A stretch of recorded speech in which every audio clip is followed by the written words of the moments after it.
Check this out.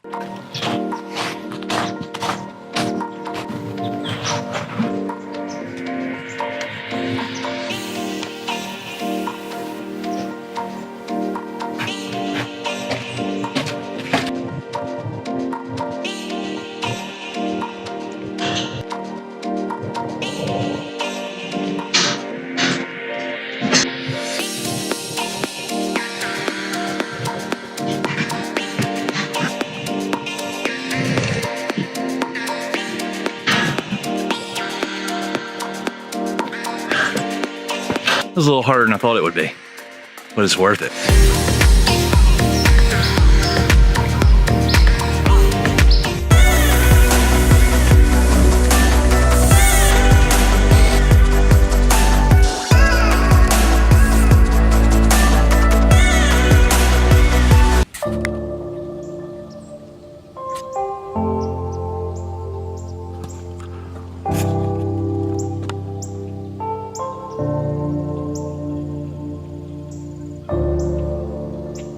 This is a really nice spot, great views. There's, not a line to get on it or a bunch of people trying to do the same thing I am.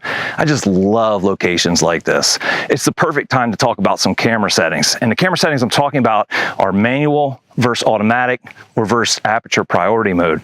And when I was learning how to shoot, I always heard shoot manual. And that's what I did. I started, basically shooting manual, and I had about a year's full of just bad pictures. Maybe not quite that long, but it takes a while to get the hang of it. But what I never saw was a reason why.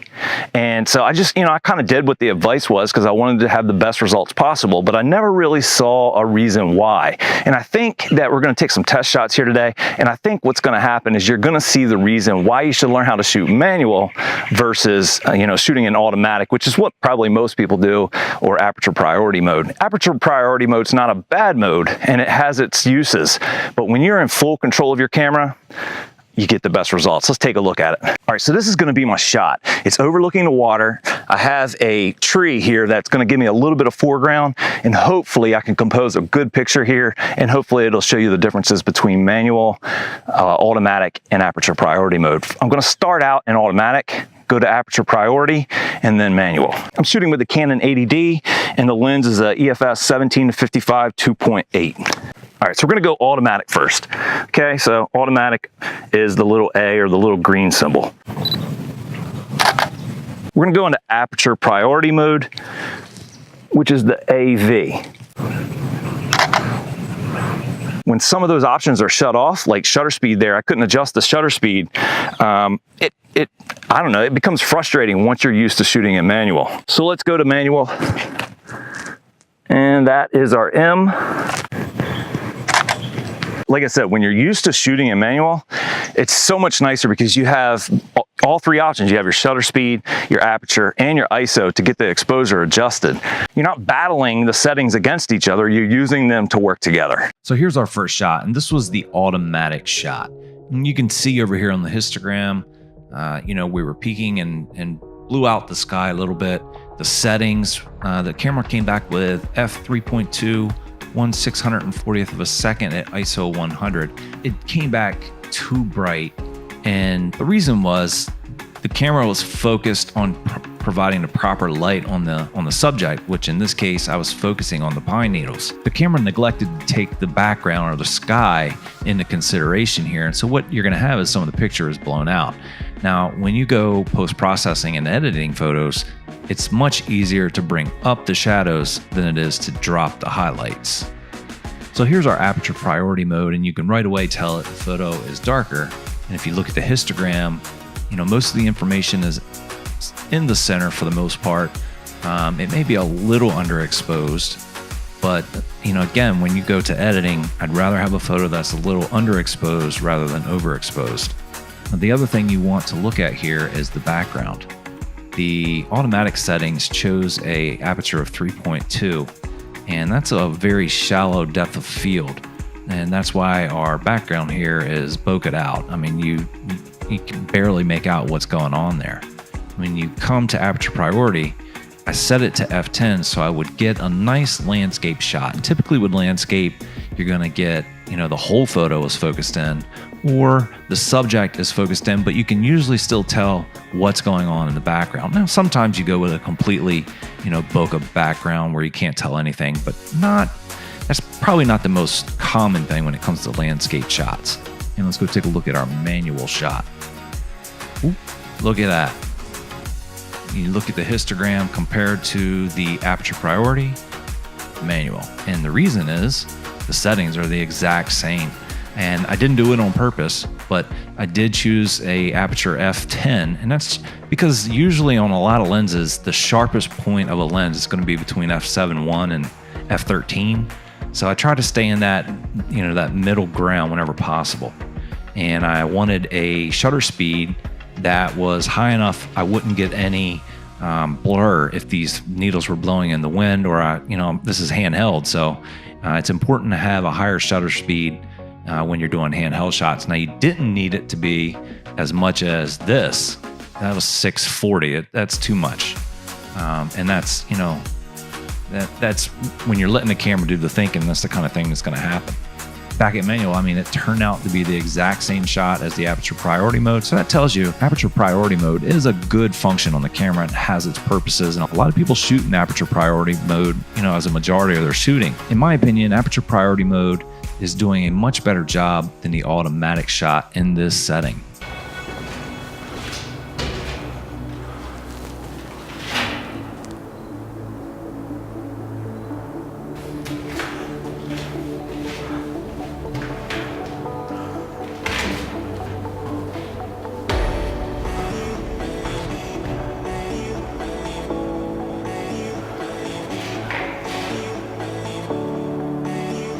Now we're there.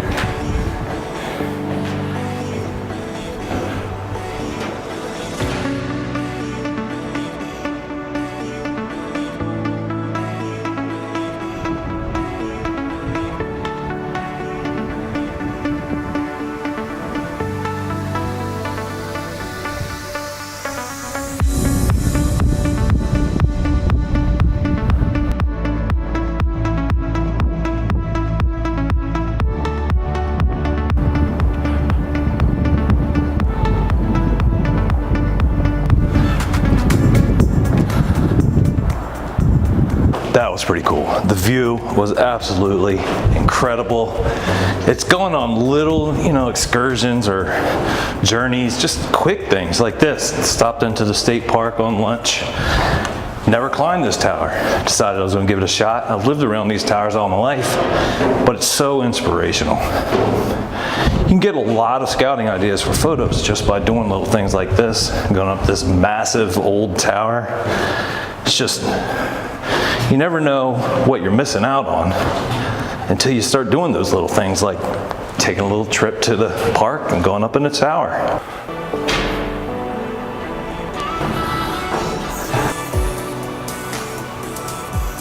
This is an interesting shot, and it's because we have the sun behind the tower, and I'm going to try to shoot a vertical shot of this tower.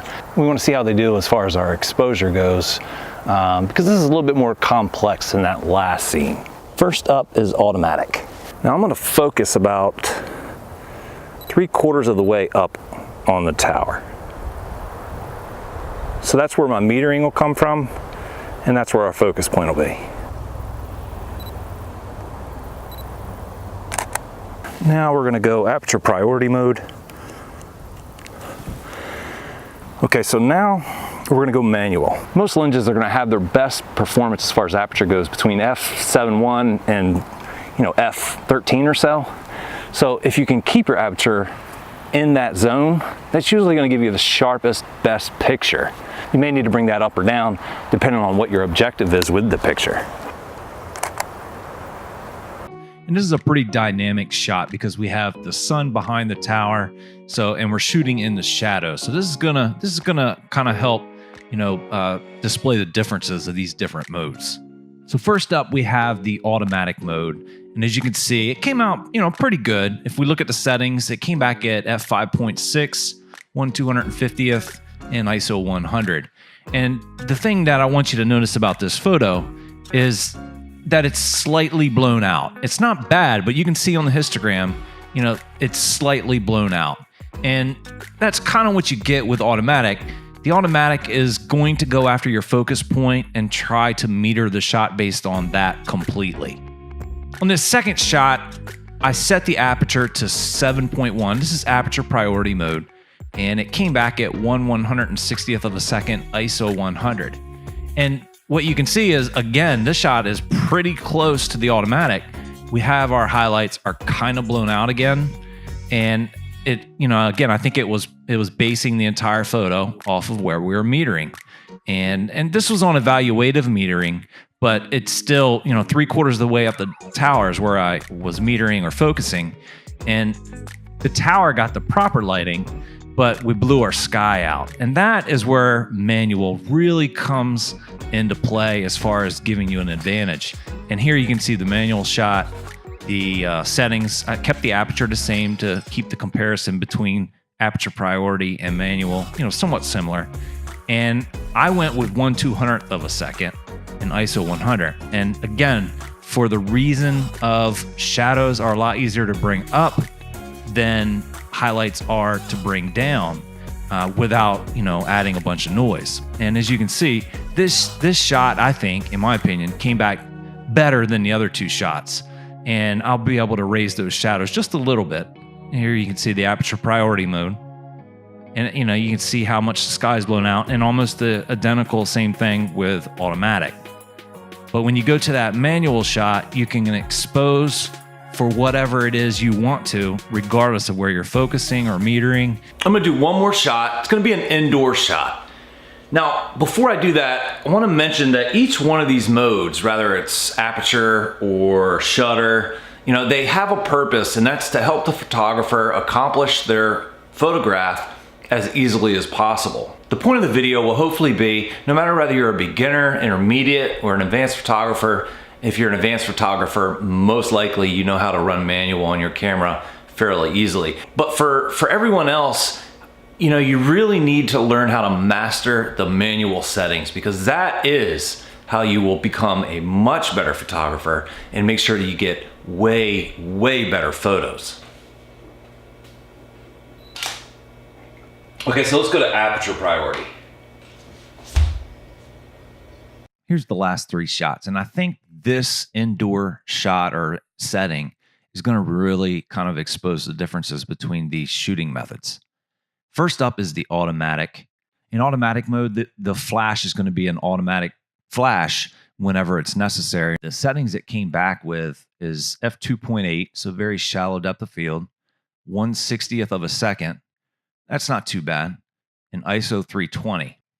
The aperture priority mode, I set the aperture at f4, 1/10th of a second, ISO 100. All right, so I'm happy about the ISO.